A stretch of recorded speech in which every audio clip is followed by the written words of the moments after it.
Namaste, and welcome to our continuing series, Interviews with Disciples and Devotees. And today I have a very fine friend to introduce to you, Bryce. Namaste, Bryce. Namaste, Narad. Bryce has played the flute for many years in the ashram, and I've attended many of his concerts, and he's an excellent flutist. Do you say flautist or flutist? In India, flutist? In England, flautist. Yes, Okay, I think so. Well, I always begin with one question, Bryce, and that is, how did you first hear of Sri Aurobindo and Mother? Well, that's an interesting question. I thought the question might be, how did I come to the ashram? Because I came to the ashram pretty much and then came to meet Mother and Sri Aurobindo. So how did you get to come to the ashram? Well, I think my mother took some part in that because I was working as an engineer in Australia, and my engineering job was not answering any of my bigger questions. And I think my mother saw my psychological state, and she said, "Why don't you try meditating?" And I had no idea about meditation. I was just looking at the wall and trying to silence the mind. About how old were you then? 24, 25. And it seemed I made no progress at all in meditation, and perhaps gave it up. And not long after that, I think, I had this experience. I was just waking up in the morning, and it was like a vision of India. India from a height, with just the plains and the Himalayas and a vast blue sky. And I just telephoned my mother and I said, I have to go to India. And I gave my notice at work. I had to give 2 weeks notice. And so that was the beginning of my adventure. It was in November 78. I left Australia. I had a flight ticket for Bali. And sure enough, I was going to India, but I was going to enjoy the way also. So I first went to Bali. I spent perhaps a month or so in Bali, and saw some of the other parts of Indonesia, like Lombok and Java. I was, of course, on my way going towards further up in Southeast Asia. And I went through Java, and I was with a group of friends who were going to take a flight from Jakarta straight to Singapore. And I joined them rather than going all the way through Sumatra. So I saw Singapore, Malaysia, Thailand, then took a flight to Burma, as it was at that time, and I had a week in Burma, and then another flight to Calcutta in India. So finally I was just traveling about 9 months before I came to the ashram. It seemed by chance that I came to the ashram, and In Calcutta? Traveled all the way south? no, much more travel in North India, including Nepal, Ladakh. I was on the Buddhist circuit for a while. I was in Dharamsala. I stayed there for 1 month, rented a small cottage, and while I was there, the the Dalai Lama came back from some of his travels, and I was in MacLeod Gunj when the Dalai Lama came back, and we were told not to go upstairs in the houses. We were not allowed to look down on the Dalai Lama as he came through the streets. So the Dalai Lama returned, and there were big pujas going on in the Tibetan monastery. But also, Did you ever meet him personally? no, I didn't personally meet him.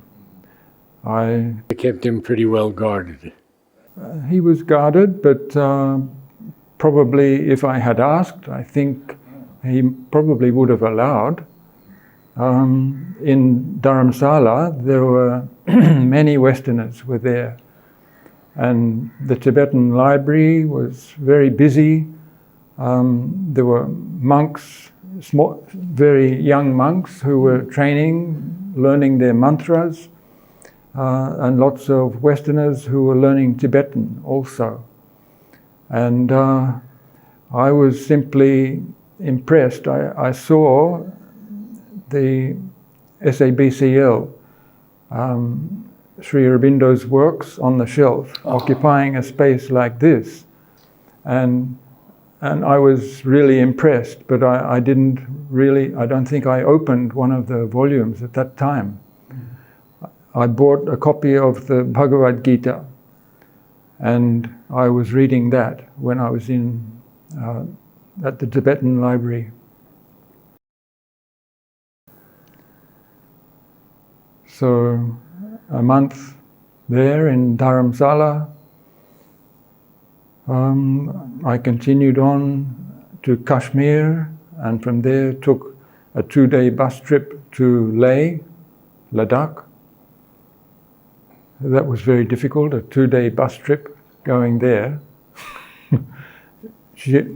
Yes. The number of corners there on the road it was lucky I was young at that time, so that I could manage the corners. But I came back to Amritsar and then Delhi, I think, and then I came south, and I was in Madras for a few days, and then finally I came to Pondicherry.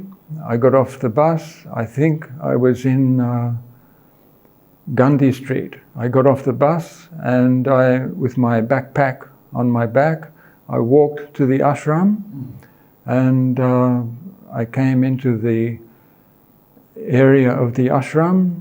I think I stepped into Sabda, the old Sabda. Rijuta happened to be there. Oh my gosh. And I looked at Rijuta into her eyes, and I thought, my gosh, she's really, I can see all the way through to... Well, you know, she was in charge of all the Americans. And I knew her. Yes? Yes, maybe you can tell us a little more about her. Well, I can't say much about Rijuta. I was an absolute newcomer. I knew nothing at all. And I was an Australian also. I won't say more about that. Okay. I got it.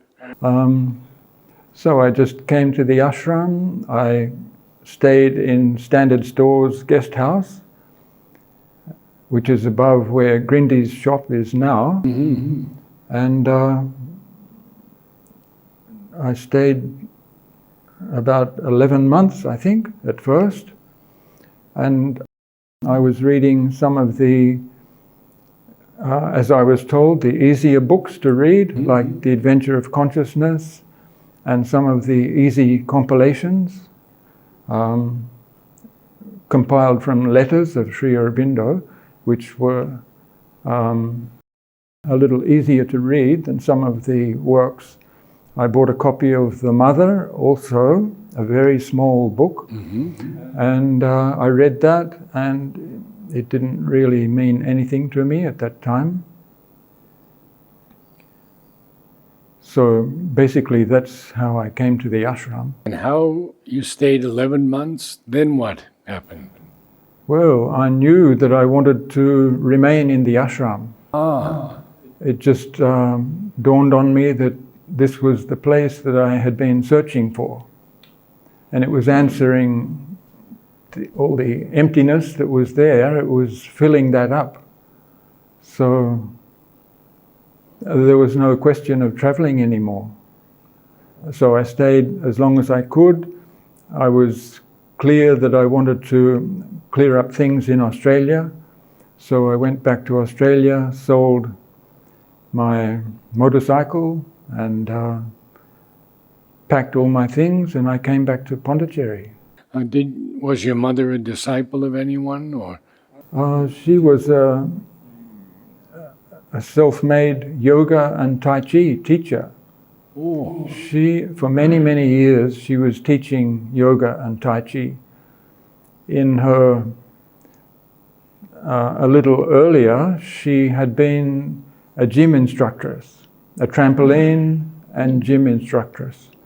So she moved on and to the more inward aspects of our being, and she was teaching Tai Chi and yoga. She learned Tai Chi from a Chinese professor in Melbourne, Dr. Wong. She was doing the Tai Chi movements, and she reached a level where the teacher was offering to teach her what he called swords. And I think my mother left at that time. I don't really know what was involved in that. Did any of the sports things rub off on you? Yes, our whole family was going through a health kick, you could say. We had been meat eaters all our life until that stage, and we turned towards vegetarianism at around that time. My mother was reading voraciously anything from spiritual masters, and she had quite a library which her yoga students could look through. They could borrow books from her. She had a specially made yoga and Tai Chi room. So I would say she was the one who really set me on the path. So you sold everything and you had some funds with you and came back here. Yes, What year was that? Let's see, 79 I arrived. During 80 I left Pondi and I was away for more than a year, I think. Roughly 82? No, it was 18, 11, 81 that I came back. Flew into Calcutta for some reason. I don't know why I came to North India. So I took a train down south again. And when did you first meet Mother? Oh, no, Mother had left 6 years before I came. 73, So right? So you I had arrived. not met her. I arrived first in 79. So Mother had left 6 years earlier. Yes, yes. But many of the places, guest houses, the ashram, of course,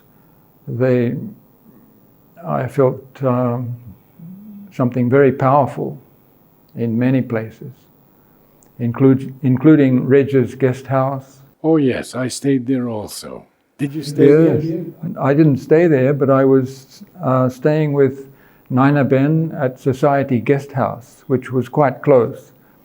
So I was often at Reg's guest house. He had a pet monkey, I think. Some of the students would come and see the pet monkey. But also the entrance hall of Reg's guest house, beautiful, I think, parquetry floor, and a very impressive building, which Reg kept extremely well, beautifully kept. And I just felt the presence there was like something palpable almost. So I enjoyed going there very, very much. Even at Nainaben's guest house, Champaklal had installed Mother and Sri Aurobindo's photo in the meditation room. So there also it was very powerful. I always like to ask about some of the ashramites that you may have met and you could tell us about, because people are, this is their spiritual food when they see us. Yes. So please feel free to speak of any of them with whom you were a little closer or whom you knew. Yes. Well, I missed out on meeting some of the great sadhaks like Nolinida, but I met Dyuman Bhai, just not very much. I didn't get to know him well. The ones I got to know well were Shambhuda in the electric workshop and Bulada. Bulada was in charge of electric service, and Bulada would come quite often to visit Shambhuda in the department, electric workshop, which is where I was working for some time. And Shambhuda and Bulada would just be laughing and chuckling the whole time over, I don't know whether they were speaking in Bengali or English, but just their laughter was something wonderful for me. And Champaklal? Champaklal, I met Champaklal personally. I don't think I can say I met him, but I was in many music programs. So very often with the music group, we would go to Sri Aurobindo's room on the day of the music program. So I saw Champaklal many times, and sometimes Uttam would be there in our group. Uttam, yeah, of course, yes. playing tabla. Yes. And Champaklal would just light up when he saw Uttam. Oh. And the two of them would be greeting each other. Champaklal wasn't speaking, but so I got to see Champaklal in that way. I remember so much Champaklal's complexion. It was almost transparent.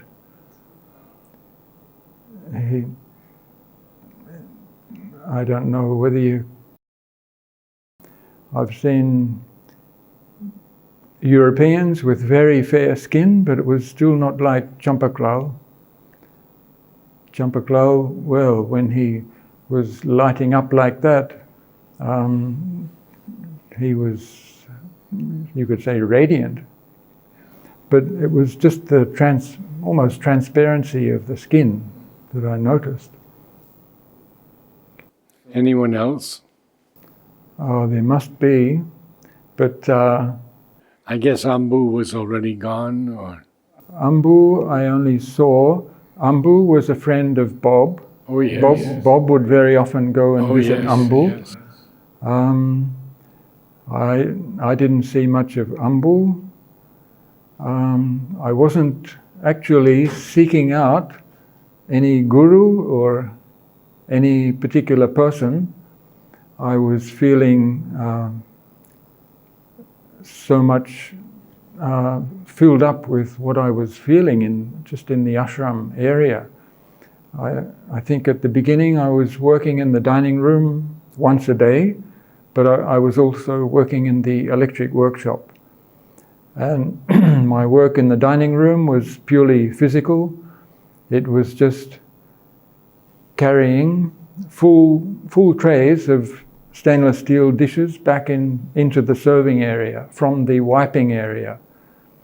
Did you meet Ved Prakash? Yes, certainly met Ved Prakash very much. Ved Prakash, Vedji as we called him, he was thankfully quite innovative in what he was doing at the dining room. Oh, yes. Thanks to Ved Prakash, we have the steam cooking in the dining room. We also had some innovations in food like sprouts, sometimes non-milk products, non-milk protein products like sesame or maybe groundnuts ground into almost a milk or a paste, certain things like that.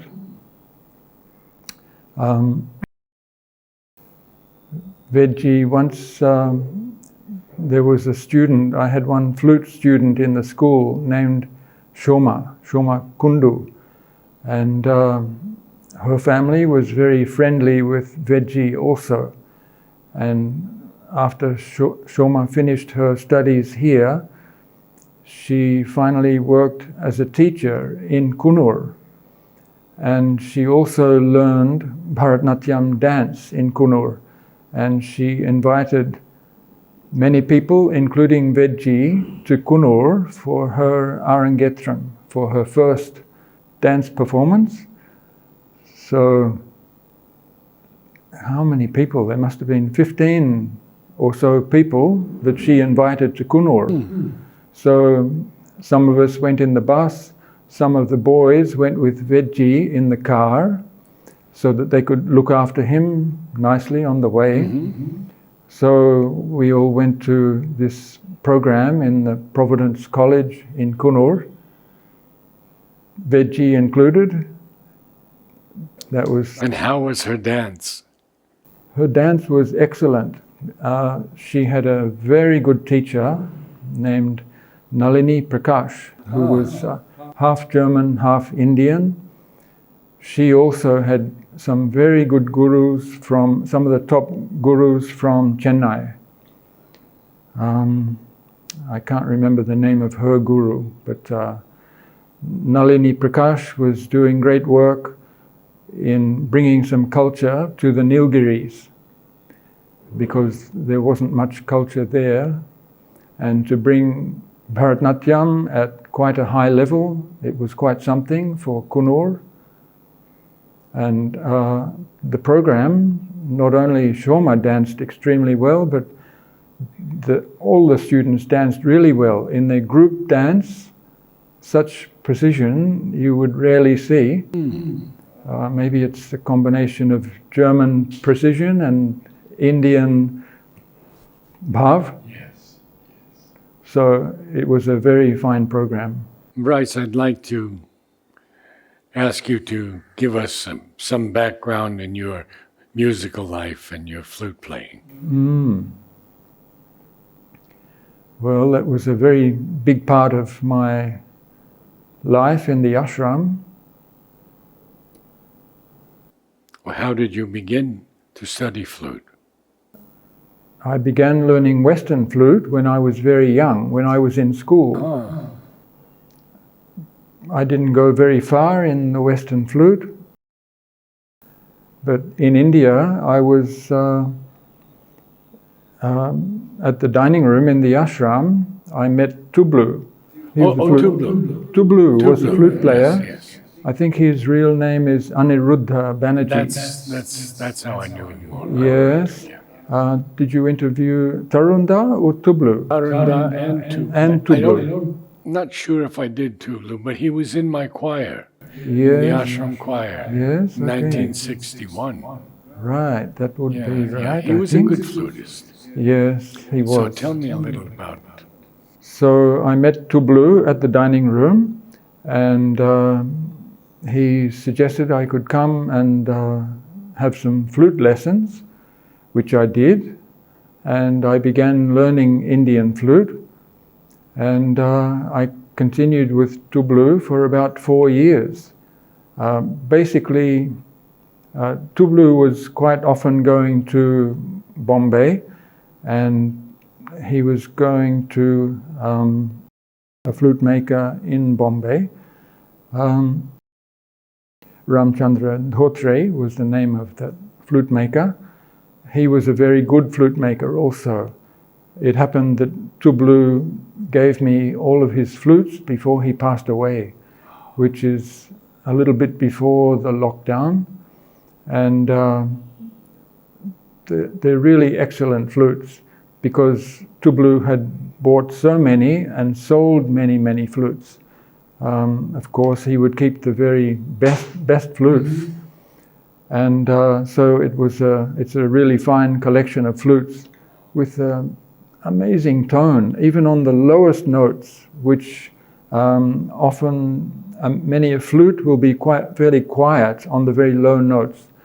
But his flutes have an amazing loud-speaking tone on the low notes. And so anyway, I learned with Tublu for 4 years and got to know the basics of the bamboo flute, because I knew something about the Western silver flute already. And how did you feel about the bamboo flute versus the silver flute? The main feature of the bamboo flute is that you can do the Indian mean or slide. You can slide. You can go slowly from one note to the other. And on the Western flute, that's very difficult. It might be possible, but I don't think most people try it really. So that makes the bamboo flute very expressive, and it means it lends itself extremely well to Indian music, which should be full of bhav and feeling. The raga music, of course, if you look at the sitar, it's designed for pulling, for doing this meend. The meend in Western terms is a glissando. Oh, a glissando. You can do a glissando on a sitar. You can pull maybe 5 notes. You could play, even without moving your hand, you could play Samarepa. You could manage that in, say, in Myanki Malhar raga on the flute. That particular mean is difficult, but of course you can easily slide from low pa to any of the other notes. These days people are putting an extra hole for the thumb on the flute, so giving it further possibilities. But Indian music must have this glissando or mean. It's one of the main means or powers of expression in the Indian music. So the bamboo flute lends itself to that. It doesn't have the penetrating sound of the Western side flute, and it doesn't have the very high range also of the Western side flute. But for Indian music, it's by far the best. And you fell in love with Indian music? Very much, yes. Tell us about that. Maybe through some negative circumstance, I woke up to Indian music because I was at somebody's house and the television was on, and one of the VIPs in India had passed away. So there was no normal programming, and they were playing fully classical music for the whole day. So I was hearing Indian classical music, and I was marveling at the power of a single note. A single note in Indian music, very rarely they will play just that note. On a piano you can play dum like that. In Indian music they will not play a plain note. They will put alankars or ornamentation on the note. They'll go they'll come to the note, or they'll do something with it. So even with the pedal depressed on the piano, you don't have that length. With the pedal depressed, you can play a long note, but you can't slide up to that note. People these days are innovating on keyboards, electronic keyboards. Yes. So they're doing amazing things now to make a keyboard able to do Indian music. But things like the Raleigh keyboard, developed in England, I think. It's got a rubber surface on the keyboard, and you can slide your finger. So if you want, you can play Indian music on it. But as I was saying, in Indian music, the alap of the classical music especially, it's the power is there just in one single note. In a Western orchestra, the orchestra players they're busy playing their notes, but it's because of all of them together that the effect of the music comes. But in India, a solitary musician, whether he's using voice or sitar or any instrument, it has this something inward. And was that what pulled you when you listened to that music that was going on when the VIP passed? Yes. I was just marveling at what can be done with a single note in Indian music. I thought, what is this?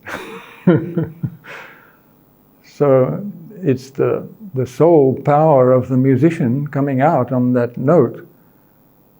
Something is there. So, have you met any of the great Indian musicians? I've sat with Shiv Kumar Sharma at a meal. He's just like an ordinary person. He wasn't exalting himself or anything. He had given a concert at the Jipmer auditorium. He and a few friends were staying at a big hotel in Pondi, and we had a meal with them. Oh. I could remember some of the great things that he has participated in India. One was the music of the Call of the Valley. It was music done by classical musicians, Hari Prasad Chaurasia, Shiv Kumar Sharma, Braj Bhushan Kabra. They were classical musicians coming together and doing slightly lighter than classical music. And that Call of the Valley album, it came out as a cassette. I think CDs came later. And it just set a new standard for Indian music. The music there is like laid-back classical. It's easy to listen to for anyone, and yet a tremendously high classical standard is there. Because they were all great musicians. Yes, they were. Oh. It might have been recorded overseas, I'm not sure. But Shiv Kumar Sharma and Hari Prasad Chaurasia, they were apparently great friends. They were together in music for so many years. Shiv Kumar Sharma brought the santur to the classical stage. I think it was not there before. Before Shiv Kumar, the santur was just a Kashmiri folk instrument. So and I love its sound. Oh, it's a beautiful sound. Beautiful tinkling sound. Reminds me of a crystal clear stream coming down the mountains. But Shiv Kumar had been a tabla player before he started playing the santur, and his mastery in rhythm certainly comes out in his santur music. So he set such a standard for the santur. Many have followed on, and it still remains a classical instrument now. How did you get on with learning the rhythms of Indian music? Uh, the rhythms, I didn't have too much trouble with some of the very basic rhythms like Tintal or Kahwa in 8 beats, even Dadra in 6 beats. These were no problem for me, but I noticed in my stay here in the ashram, Bashab Sen was here he came to Pondicherry from Calcutta. He was already an All India Radio musician, a master of sitar, and he just reveled in the rhythms. And I looked at him and I thought, well, I'm not yet at this stage that I can just play with the rhythms like he can. So, and also I was specially concentrating on the pitch, accuracy of pitch, in order to do the alap. Since it was alap which had inspired me in the beginning, I was pursuing that line much more than the rhythms. But it was certainly Bashab who gave me a big push towards working more with the tabla and learning to enjoy the rhythms. How many students have you had? Have I had? Or you still do, I suppose? At the moment, I hardly have any students. I've had probably 100 or maybe. In the school, the students would, year after year, the students would come along and some of them would continue with flute. There's one who is continuing flute now, Sarthak Harore.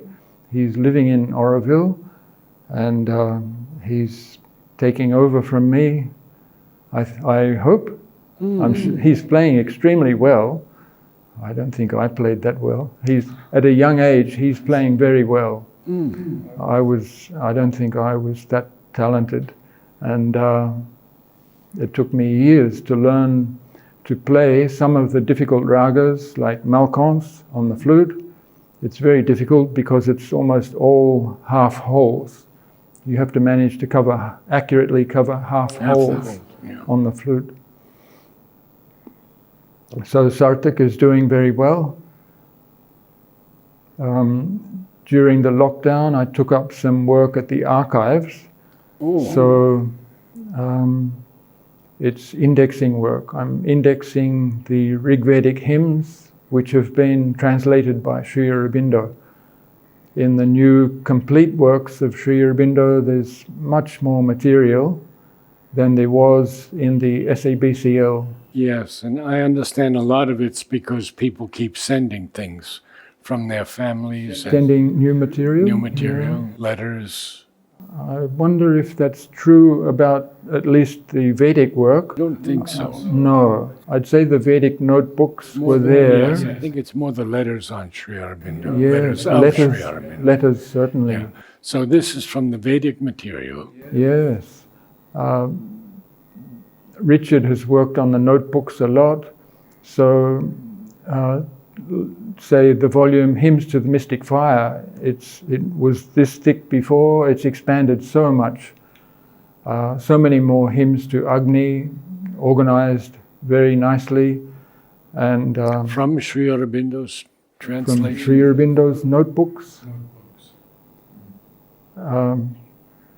Plus the Sanskrit of the hymn is there always, so you don't need anything else to study it.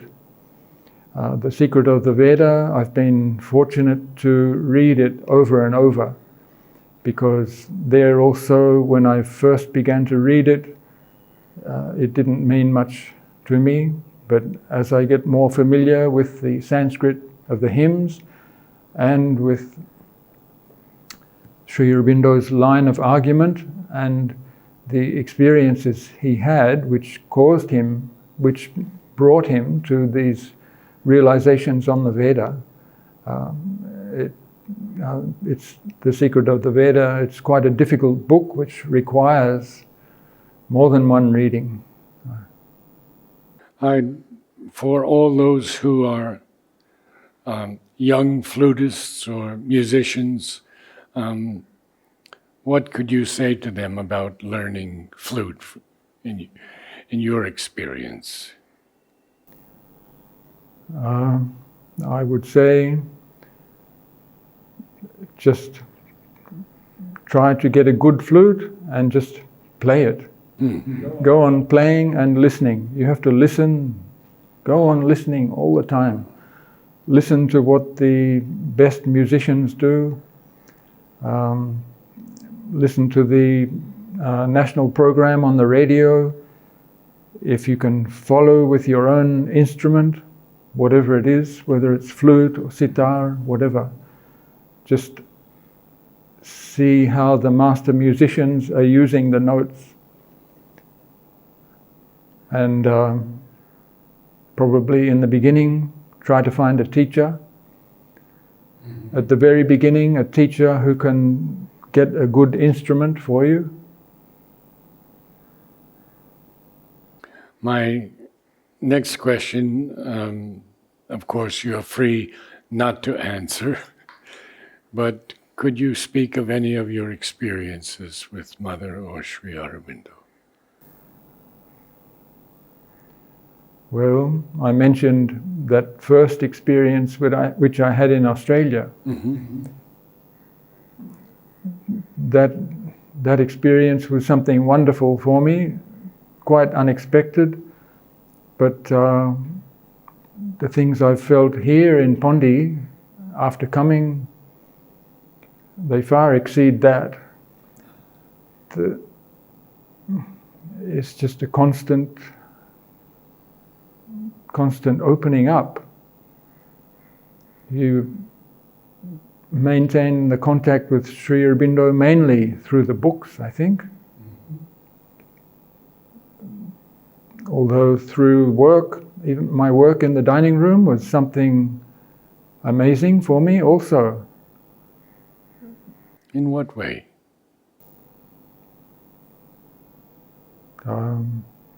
Maybe because it was the first time I was working as offering, but importantly, in Sri Aurobindo ashram, as Sri Aurobindo was, Shakti worshippers. Worshippers, I mean, it's a so completely balanced system. In Australia, I went to boys' school. I worked as an engineer, not having so much contact with women, I suppose, but just working in the dining room, whether chatting or working or whatever, it was just balancing me out. For 20 years or more, I worked in the dining room, using my physical strength just for carrying things in the dining room. But I was just surrounded by Shakti, I suppose. It was a sheer joy, and I could feel it was just balancing my whole self, making up for what had been missing earlier in my life. I have an interesting story to share with you about Huta washing plates and another man who washed spoons. And one day, I believe it was, he said to Huta, why do you wash plates? And she gave him some answer, and he said, I like spoons.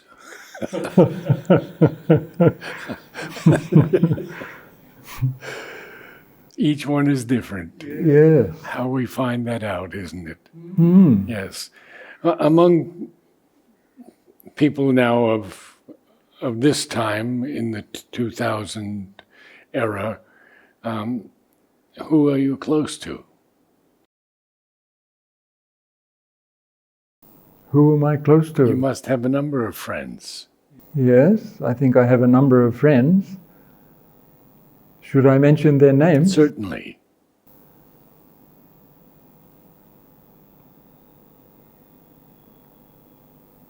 I probably know many of them also. Yes, I think you might. But it's difficult for me to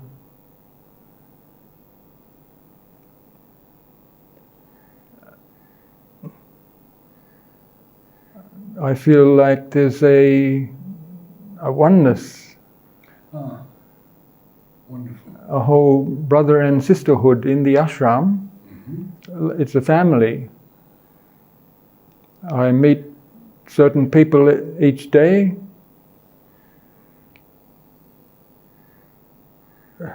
People who are a joy for me to meet, even though I meet them every day. We might greet with great joy, or we might hardly say anything. It doesn't matter. But so many people. I don't think I want to mention names. Good. Really. It's fine. Sure. Last question. Oroville. Oroville, yes. Can you tell us a little of your experiences Yes. in or with Oroville?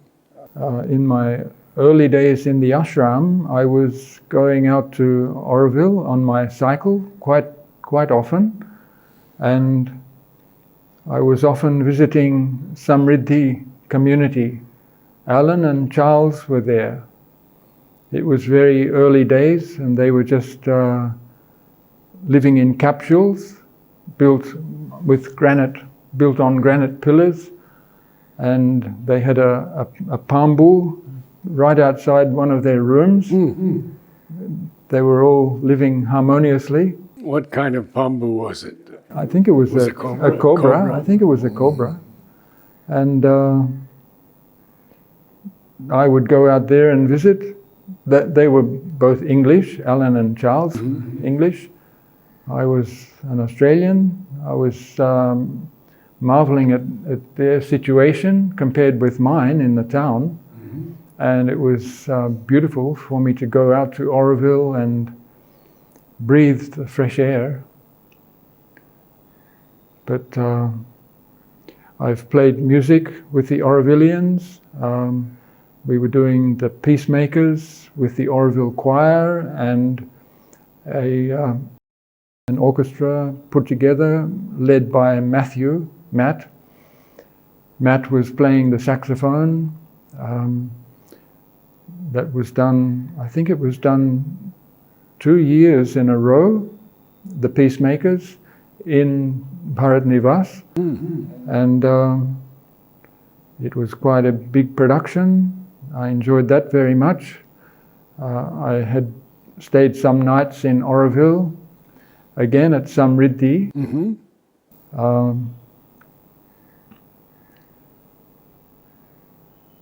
Did you give many concerts there? Not very many. I was never really ambitious to give concerts. I was not running around hunting for teachers. I was interested in music. I was listening to the national music program every Saturday, and I had a flute for every single pitch. I mean, C, C sharp, D, D sharp. Any pitch whether it was a vocalist, the male vocalists would often sing on C, C sharp, D. Women vocalists would sing on G sharp, A. I always had a flute to match, so I could just follow what they were doing with the raga music. Instrumentalists also, shahnai player, whatever instrument it was, I could follow. And especially the alap, I was following what they do. So mainly in my musical life, I've been called to accompany. There were so many singing programs in the ashram, many singing programs, and I was called to just accompany with flute. Many of the singing teachers in the ashram, I knew pretty well all the singing teachers. Shobadi? Shobadi, Ratnadi, Meena Shah, Deepshika Di lately, many singing teachers. They would call me and I would join their program just with accompaniment. You could say flute adding a little bit of masala to the main dish. That's mainly been my occupation. So I didn't pursue classical music with the object of performing. Go ahead, please. Some people would push me in that direction, but it was not really where I wanted to go. I have a friend in Mysore, a flute maker friend. I've been to Mysore several times. His name is Ravi Shankar Mishra. I've joined him a little bit in flute making, and he is a performer. He plays classical very often. Wherever he's invited, he will play. So he also was pushing me to play classical. His house was a meeting place for many musicians. So when I would go to Mysore, I certainly got a big kick in the backside to do more of classical. Last question. Yes.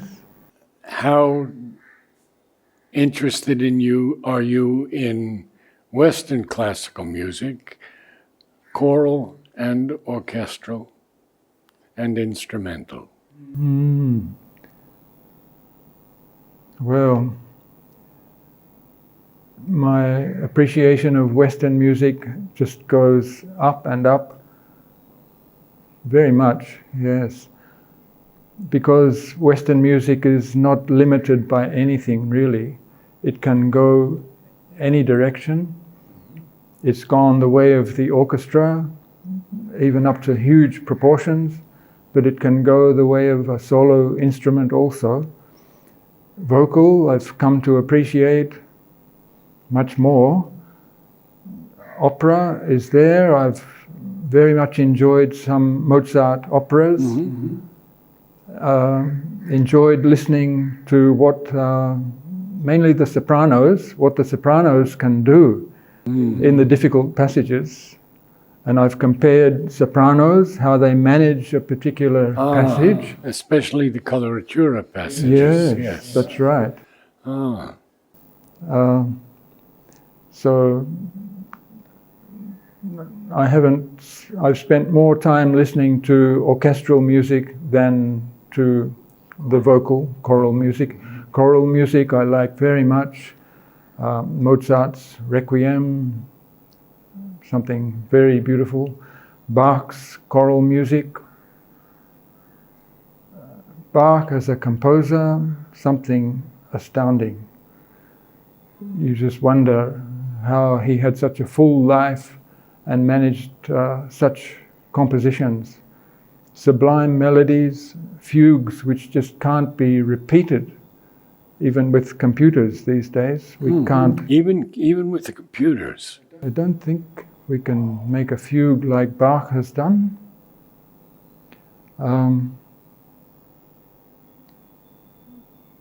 So finally, I see musicians who have, North Indian musicians who have visited South India and vice versa also.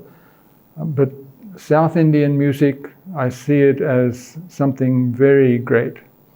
Something so great which is that it is not fully appreciated. It's certainly not generally appreciated everywhere.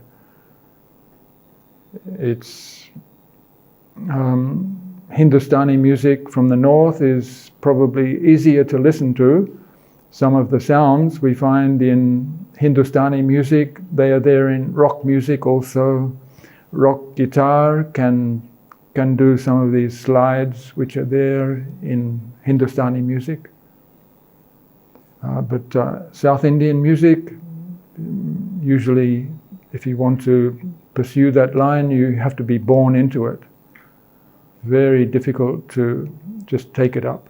John Higgins was one American vocalist who went very far with South Indian vocal, classical. Amazing that he did so well. He was invited to the Tyagaraja festival and he sang there several times. But usually you have to be born into the Carnatic music to get very far in it. Well, we have had almost 1 hour. Is it, Narad? Yes. And that's marvelous. I thank you so much, Bryce. Namaste. Namaste, Narad. Namaste all, and thank you.